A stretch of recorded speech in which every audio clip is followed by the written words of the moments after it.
और देवकी के गोद से उस नवजात बालिका को छीनना चाहा। देवकी ने बहुत छिपाया, भैया तूने मेरे 6 बेटों को मार डाला और ये आखिरी तूक पहुंचे हैं, और ये बेटी पराए घर का धन होती, इसे मत मारो।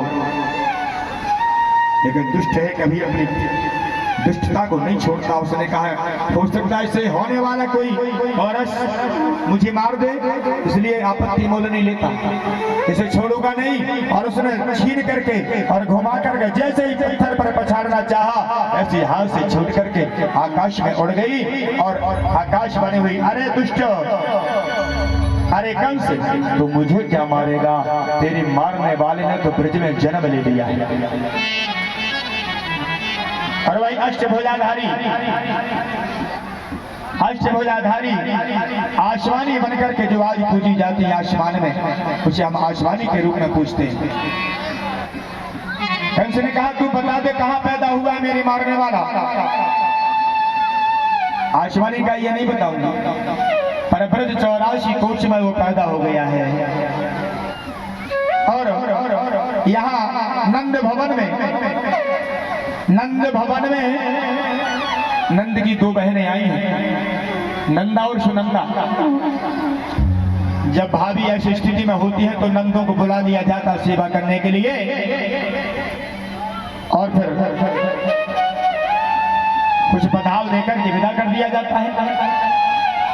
नंदा और सुनंदा ने देखा कि आज भाभी की नींद अभी तक नहीं खुली, भाभी जी की नींद अभी तक नहीं खुली। जाकर के कक्ष में देखा तो भाभी जी के बगल में तो एक झीनी सी ताजा रोड़े हुए नन्हा सा बालक या बालिका, ये पता नहीं है बालक है कि बालिका है, लेटी हुई है। उन्होंने जाकर के जैसे ही देखा गदगद हो गई, प्रसन्न हो गई, झूम गई। लेकिन कहती है हे भगवान, अच्छा सा होता तो भाभी का 9 लाख हार ले लेती। अच्छा समाने बेटा, और यदि बेटी भाई तो सबको मोह लटक जाता, मम्मी को, पापा को, बब्बा को, दादी को, बेटिया भाई। लेकिन निवेदन करूं, जिस घर में बेटी होती है साथ लक्ष्मी का स्वरूप होता है, और जिस घर में जाते उस घर में भी लक्ष्मी का स्वरूप होता है। निवेदन करूं, जब बेटी की विदा होती है तो बेटी मम्मी से लिपट करके एक ही बात कहती है, क्या? मम्मी पिताजी की याद रखना, मम्मी पिताजी को देखना, पिताजी को कोई परेशानी ना हो जाए। लड़का पूछने वाला नहीं है पिताजी को कि पिताजी तुमको क्या हुआ, और बेटी बहुत पूछती है। ससुराल से जब भी पूछेगी तो पहले पापा को पूछेगी, माता जी पापा कैसे हैं? ये बेटी की आत्मा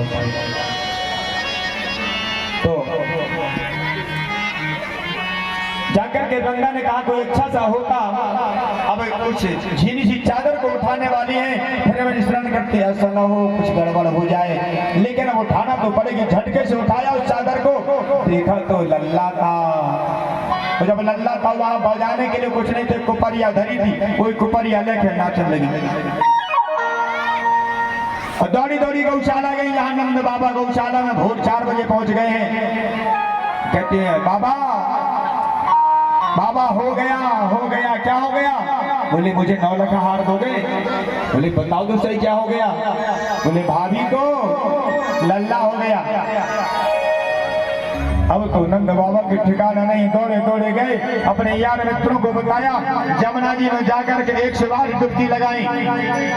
108 डुबकी लगाने के बाद बोले श्रृंगार करके पहली बार मुख देखना पड़ता है लल्ला का। जाकर के सुंदर श्रृंगार किया, पगड़ी बांधी, मूंछों पर ताव दिया, बगलबंदी पहनी, सुंदर माला डाली, और जाकर इष्ट मित्रों के साथ कहते चलो आज अपने लल्ला का पहली बार मुखड़ा देखना है। और मुखड़ा देखने के लिए अब चलते हैं। जब एक लड़का आया तो उससे पूछा नंद बाबा ने, क्यों भैया बता मैं कैसा लगता हूँ, बताओ मैं कैसा लगता हूँ? उस दिन के गोप सखा ने कहा अब तो तुम ऐसे लग रहे जैसा दिया फोड़ना हो। दिया फोड़े को मतलब जान माने दूल्हा बने हो, ऐसे लग रहे जैसे दिया फोड़ना हो माने दूल्हा बने। एक लड़का दही कीमत की लेके आओ बाबा के ऊपर से उड़ेल ले, बोले राम राम राम, तूने मेरा श्रृंगार पूरा नष्ट कर दिया।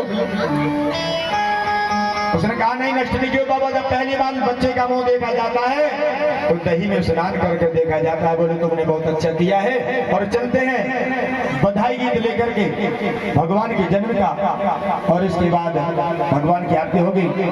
ज्यादा समय नहीं लूंगा क्योंकि 8 बज गए। मैंने निवेदन किया था कल